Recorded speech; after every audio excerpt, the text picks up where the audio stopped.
Reading with your kids. Hola, ni hao, konnichiwa, assalamu alaikum, shalom, mahaba, moribuli wanji, namaste, jumbo, bienvenidos. Hi, my name is Jedley, and this is the Reading with Your Kids podcast. We're coming to you from the beautiful neighborhood of Reedville in the southwest corner of Boston, Massachusetts. We're so delighted and so honored that you're joining us in our mission to help all families grow closer through reading. Please be sure to tell all of your family and friends about the show. Tell your kids' teachers, the librarian, the principal, and also please be sure to subscribe to the show on the iHeartRadio app, on Spotify, Apple Podcasts, Podcast Addict, wherever you find your podcast. Our guest today is Kristina Lucia. She is here to celebrate Bella Lucia, Tales of a Curious and Thoughtful Elephant. Before we invite Kristina in to tell us all about Bella, that curious and thoughtful elephant, we want to speak to all the curious and thoughtful authors who are listening to this episode of the podcast. We would love for you to visit our website, readingwithyourkids.com, and click on the Authors Click Here button if you are curious about how we can help you celebrate your book with the world. Well, first off, you can become a guest here on the podcast, and in a long-form conversation, tell the world about your book, about your inspiration, about you, about your brand. It's a really powerful way to connect people with you and to get them interested in your book. You can also submit your book to our Certified Great Read panel, and if they believe that your book is worthy of 4 or 5 out of 5 stars, it becomes a Certified Great Read. And people love our monthly promotion program. It is getting stronger and stronger by the day. Learn all about that and more by going to readingwithyourkids.com and clicking on that Authors Click Here button at the top of the page. Join us right now from New York City. Our guest is here today to celebrate a really beautiful series of books. They're called Bella Lucia, Tales of a Curious and Thoughtful Elephant. Please welcome to the show, Kristina Lucia. Hey, Kristina, how are you? I'm good. Thank you for having me. I'm so excited to be here. I'm delighted to have you on. For those of you who are listening, Kristina and I just spent probably more time than this podcast is going to last, just chatting. And we have so much in common. We grew up in the same part of the world, and we've had our paths never crossed, but I'm sure that, we friends of friends have bumped into each other. So it's like a couple of old buddies just meeting up for the first time. So I'm really excited about this conversation. Yes, same here. I do believe it's a small world. Yeah. And I think we're always drawn back to our roots and people that we originate with and connect with. So I'm so excited to make this connection with you. Yeah. So tell us all about this curious and thoughtful elephant. Yes. So Bella Elephant is the main character of the series. And Bella is actually a child version of myself. And my inspiration behind what she goes through is through my own healing path. I realize the importance of communication. And when I say that, when we really listen to each other and we really acknowledge each other's feelings and give each other space to feel things, the world is very different. Our relationships are very different. And the beautiful thing about feelings is at any age, we all work through the same feelings list. And I always say that strip away gender, sexual orientations, religions, where we're from, where we live now. We all work from this feelings list, and it's a common denominator. And in this series, in every book, Bella goes through either a skill or a transition that we all go through. And she feels those feelings of frustration when she first encounters the transition or is learning the skill. And what happens is either one of her parents or another special adult takes a step and listens to her say, I'm scared, I'm frustrated. And they relate to her as an adult. Like in the first book where Bella transitions to a big girl bed, her mom said, well, I get scared as an adult. And that relatability happens. And the stories proceed where she's given a gift, something to help her work through the transition. And once she's able to work through that transition or adopt that skill, she's able to help a friend. And the goal of these books is to demonstrate that when we give each other space to feel, whether we're feeling happy, whether we're feeling frustrated, we're all allowed to feel that. The importance is what we do after, where we take a step back and really listen to each other and say, okay, why are we frustrated? Or if we're happy, feel free to say why we're happy. And there's a real beauty in that. And as an adult woman, I've seen differences in my own relationships by adopting this kind of culture. And when I thought about my mission behind these books, I realized this is it. It's about communication. Yeah. Because if we're able to really hear each other and talk to each other, I mentioned I'm an aunt and something my nephews too. And I'm also an aunt to my friends' kids as well. But my nephew's at that age where he doesn't understand danger. And my family has a beach house and it's right on a busy road. And he loves to run and try to run into the road and it is the scariest thing in the world. And luckily he's small enough where I can't outrun him really fast, but I'll scoop him up, and he cries and throws a tantrum because he's mad because he can't get his way. And, and I told my sister about it and she's talked to me about how she says, well, I know you're frustrated, but this isn't safe. And so the way I handle it is my brother-in-law has a cart for the lawnmower. So I put him in the cart. I felt like that was, and so he was happy in the cart. So I felt like that was a safe compromise, but I realized we can't verbally communicate in the way Bella's communicating in the book yet, but we will be able to communicate like that. But there's always a way to communicate. Mm-hmm. There's always a way, whether it's through words or it's through actions. So he thought being in the cart was like the greatest thing ever. He thought it was amazing. So, there's always a loop. Mm-hmm. There's always a way to communicate, and it's not just about verbal communication. It's also, and that's also what happens in the books too. I am a toucher. That's my love language. So there are a lot of hugs. There are a lot of words of affirmation. Another one of my love languages. And it's really about demonstrating the different ways you can communicate with your child and your child can communicate with you and allowing you to adapt it to what's best for you and your family. Yeah. That idea of listening and being heard, it's so important.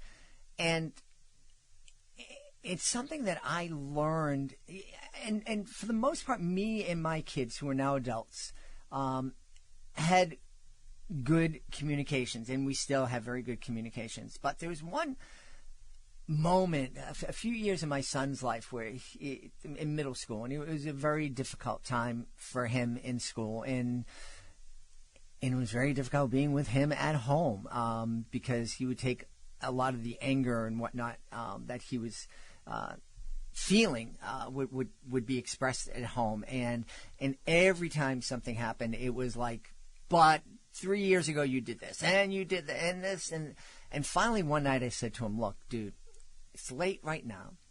Tomorrow night at 7 o'clock, we're going to have an appointment. 7 o'clock tomorrow night, you're going to sit down. I want you tonight, write down everything that I have done to every transgression. Write it down. At 7 o'clock tomorrow night, I'm going to sit down. I'm going to listen to you. I'm not going to say a word until you're finished. I said, and then we'll talk through everything. I said, and when we're done, we're gonna put those away. We'll resolve those things. But once they're resolved, we're going to put them away so they don't have to come up in the future. And it was like magic. It was amazing. And the list that he brought was, I think there was only 2 things, to be honest with you. But it was like I sat down and I just shut up and I listened to him and I let him go on. And it wasn't long. It was maybe 15 minutes or so. But being heard, and again, I thought I was listening to him, but evidently not enough. But going out of my way to make sure that I heard him, make sure that he felt that he was heard, made all the difference in the world. And from that moment on, things were really different. And so, and I kind of wish that, this is something we had Bella when he was 4 or 5, and that we're spending all the time with Bella instead of Barney the dinosaur. Well, that's something else that I do with my books too, is I have activities and beyond the book. And what I do is I point out things I write about in the book and what happens between the characters and give gentle suggestions. You know, part of the reason why I'm so big on communication is because I grew up in a household where communication was not a thing. I realized my mom and I were very close and we weren't very close. Our relationship was very hard. It was abusive. It wasn't, and the abuse wasn't acknowledged, and still isn't acknowledged to a certain degree. And I lost my mom in 2019.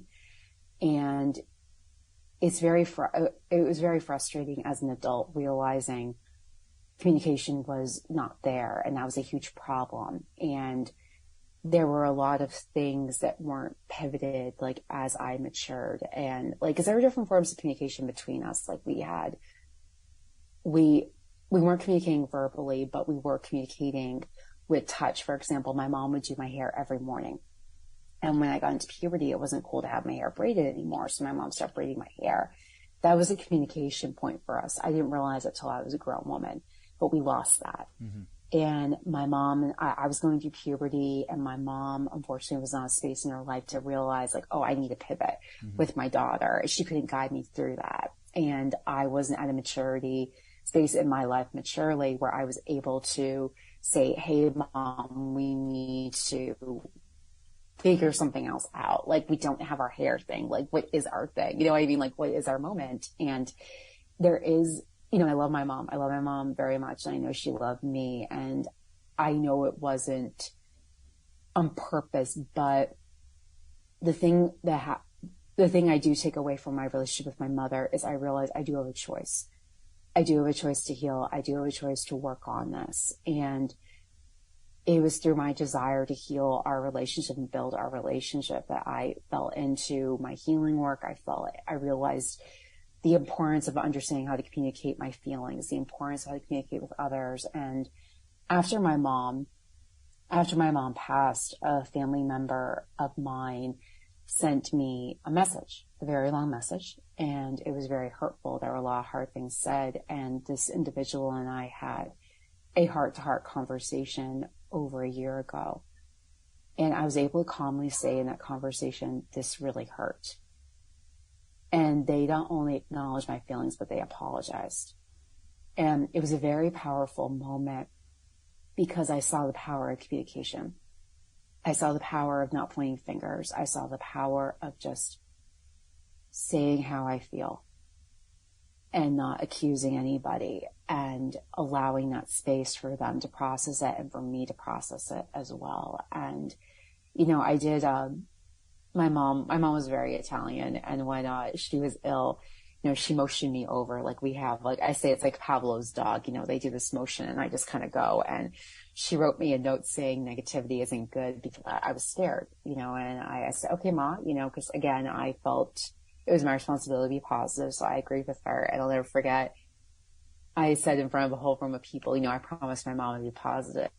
And I say that all the time. That was my promise to my mom. And I really, I really believe in communication. I really believe in that. And I do believe there are different ways to communicate. And, you know, the one thing I could take away from the things I've dealt with and the things I've healed with is realizing, oh, I can step forward. I can walk through another door. Like, I can live a fuller life. And it really gave me a voice and a mission, because, like, I started blogging before I started writing these books, and I still am blogging. And I've actually created a second blog in the midst of writing these books. So while writing books, I also write 2 different blogs. And again, it gives that mission of, like, what value am I adding?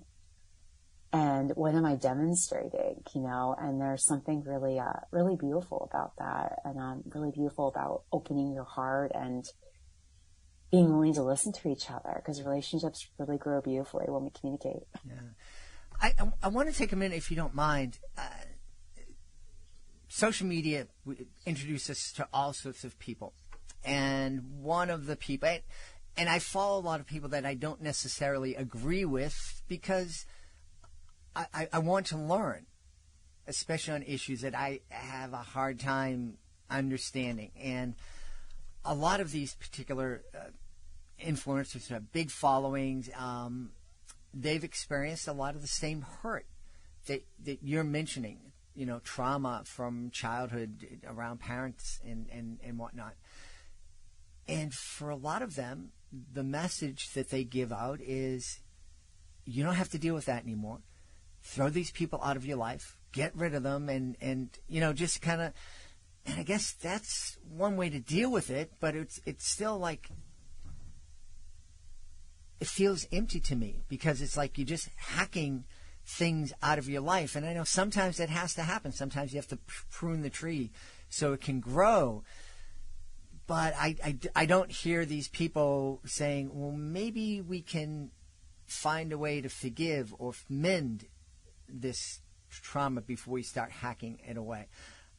Yeah. How did you come to this point where you recognized that you experienced this hurt and you knew that it wasn't good and you knew you needed to do something different, and instead of just throwing everybody out of your life, you said, no, first I want to try to heal this and see if there's a way to forgive?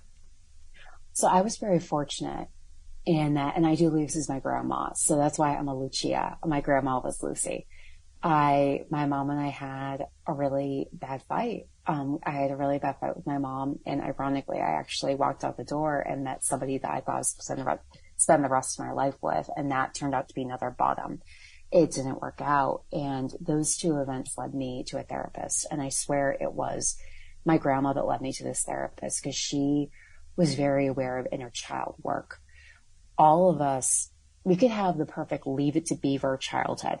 We all have an inner child, and we all have a critical parent. And my therapist was very aware of that kind of work.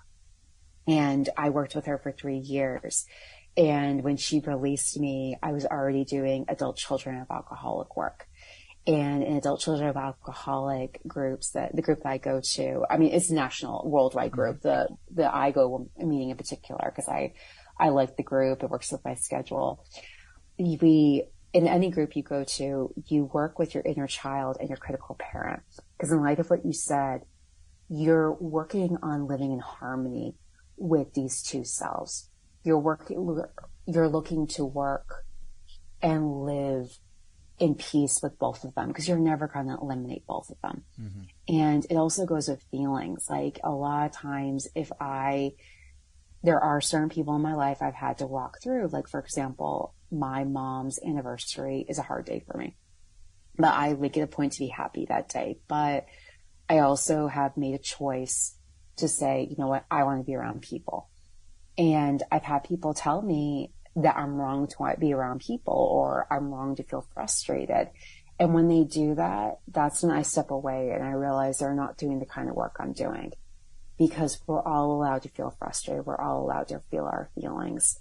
And the other element of this I should mention too, that I've learned through my 12-step work, and this is also me as a Catholic woman realizing it, where I've also combined my own Catholic faith with this too, is we all have a choice and we all have a responsibility.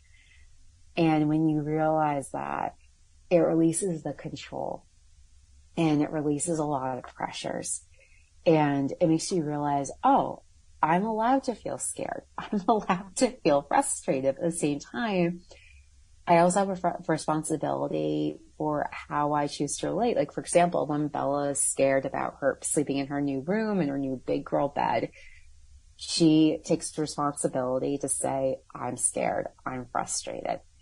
And again, when her mom and dad gift her a lovey to help her with this transition, and there's something else they do for her too in the book, which I don't want to give everything away. Mm-hmm.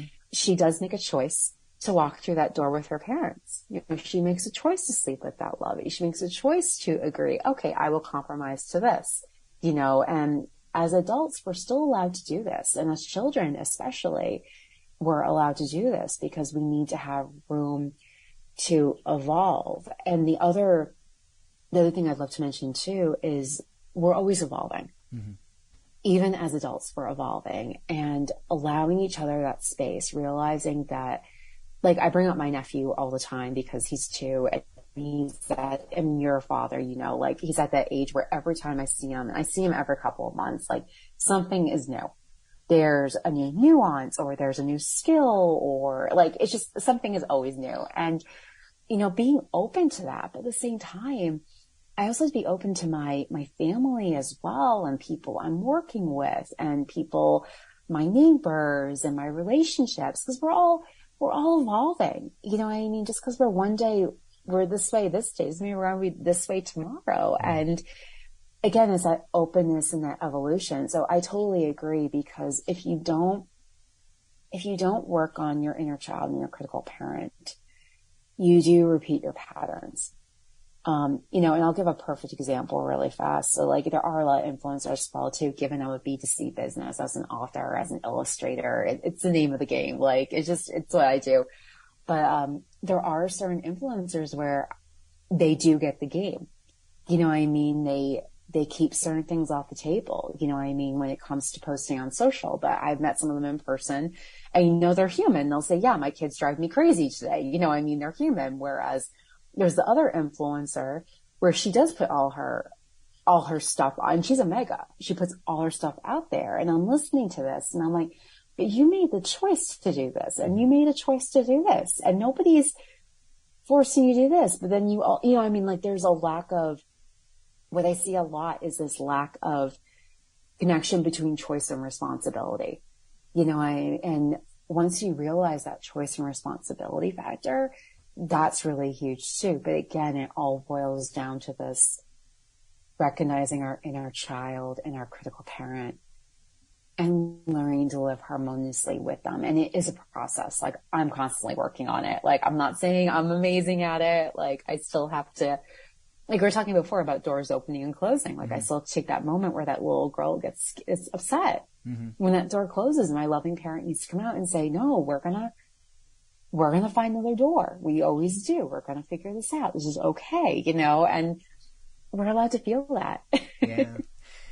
You mentioned choices and responsibility. We hear the word choices a lot today. We hear the word, you have the right, you deserve this, you know, you should go for it. I don't hear the word responsibility very often. Absolutely. And I think that that's one of the issues that we're facing as a society. It's like, yes, we do have rights. We do have choices.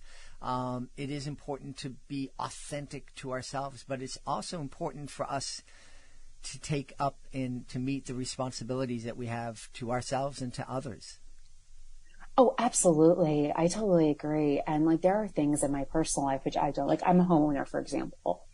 And there is a lot, you know, like you said, I'm in New York City and I live in a co-op, and there's a lot of responsibility living in a co-op, and I am co-op board president of my building. And there are times where I get frustrated because it is a business, and I'm an entrepreneur, I'm an author. Clearly I'm in the business world. Like, I love businesses, but I'm also realizing, you know, I am making a choice to grow my business. You know, I am making a choice that, yes, this series is going to be 15 books, but my editor and I have already talked about other series. So again, I take that responsibility that this means more work on me. It means more, it's going to mean hiring people at some point. It's going to mean developing, but it's also going to mean too that I'm going to have to say no to certain things. Like, I can't always run my building the way I'm running it. And so in light of that, I thought, okay, you made this choice. You're taking the responsibility for your choice. So then my next choice that I'm taking responsibility for is finding ways to involve my neighbors more effectively. How do I get them more on board? Because again, like, it's not effective for me to go for a drink with one of my friends and complain. Like, I need to take responsibility. You know, I did volunteer to run the building. You know, I took a responsibility to make this kind of investment in my investment portfolio, but I also have a choice too to create awareness and to keep presenting ideas of, okay, how can we run it more effectively so it's not all on me? Because what happens when, I already travel a bit, like once a month or at least once a month, if not every other month, depending on what time of year it is. But I do travel a bit. I love to travel. You know what I mean? I love this work. but again, like I do have big dreams for my business and I can't always be physically stationary, and again, it's that choice and responsibility again. It's like, yeah, no, I do have a choice and I do have a responsibility to step up and say, this is what it is. These are the solutions. Take it or leave it, and I totally agree because I hear a lot of people complain, but then again, I look at the responsibility and that's what falters. There's a lot of things becoming an entrepreneur that I've said no to. Mm-hmm. I've had to have a lot of authentic conversations with my family and say, you know what, this is not in my budget. This is not something that I feel comfortable with right now. Mm-hmm. I need to step back. Mm-hmm. Or this is what I can do. I do love to travel but I do tell my family like, okay, I can come out 4 times a year because I want to do other travel. And again, like I have to remind myself, you're not a bad person because you need your own personal travel. Mm-hmm. You're okay. Like 4 times a year is more than enough. You're okay. But again, it's that responsibility for understanding what we need as humans, what we need to survive, and a lot of people I hear.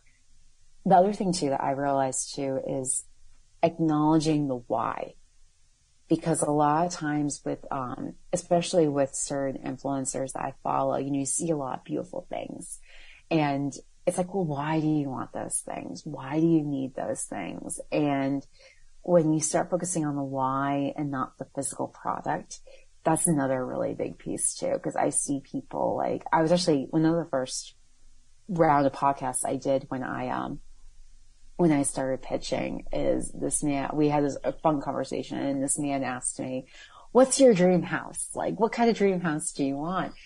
And I asked, well, why? I said, well, I'd have to ask the why. And, I want to be married. I want kids. But then again, it's like, well, do I want a business office in my house beyond like a space for me just to work? Do I want employees there, or do I need space for this, or do I need space for that? And and again, when it boils down to the why, that also draws you further into that responsibility, that responsibility for that choice. Yeah. So many, we've had a phenomenal conversation, and I think it's really good because Bella is all about helping families develop that communication with each other, and yeah. I think it's a powerful series, and the artwork is absolutely beautiful, and I think it's right now it's my responsibility to ask you where we can go to find out more about Bella and all the things that are in her world. Yes, absolutely. My website is CCCOKL.com. I'm also on social, so I'll make sure I send you my social links as well. I do have a free gift for your audience, a coloring drawing. Coloring is a great way. Like what you mentioned was, you mentioned something before the podcast about sitting down with one of your children and having a conversation. And coloring is a great way to do that at any age level. So I would love to share that with your audience. And I do put out a newsletter with new blogs, new podcast episodes. And also when this podcast is released, I always do a press mention in all my newsletters. So I'd love to have everyone on that, because that's a great way to hear when the books are coming. We're getting close. We're getting so close. I'm super excited about that. Wonderful. We've had a really fun time speaking with the author of Bella Lucia, Tales of a Curious and Thoughtful Elephant. Our guest has been Kristina Lucia. Kristina, thanks so much for being with us. Thank you for having me. It was so much fun. Please be sure to join us for the next episode of the Reading with Your Kids podcast. Our guests will be Sandra Neal Wallace and Brian Collier. They'll be here to celebrate Love is Loud. That's the next episode of the podcast. Want to thank the folks who made today's show so wonderful. Of course, we're going to start by thanking our guest, Kristina Lucia. Please be sure to check out Bella Lucia, Tales of Curious and Thoughtful Elephant. Also want to thank my team, Fatima Khan, Rory Grady, Jordan Saley, Stephanie Davila, Will Cheever. I want to thank my beautiful wife for all the support she gives me, but most of all, we all want to thank you. Thank you so much for taking the time to join us today, and as always, thank you so very much for taking the time to make the world a better place by reading with your kids. I'll be looking for you in the next edition of the Reading with Your Kids podcast.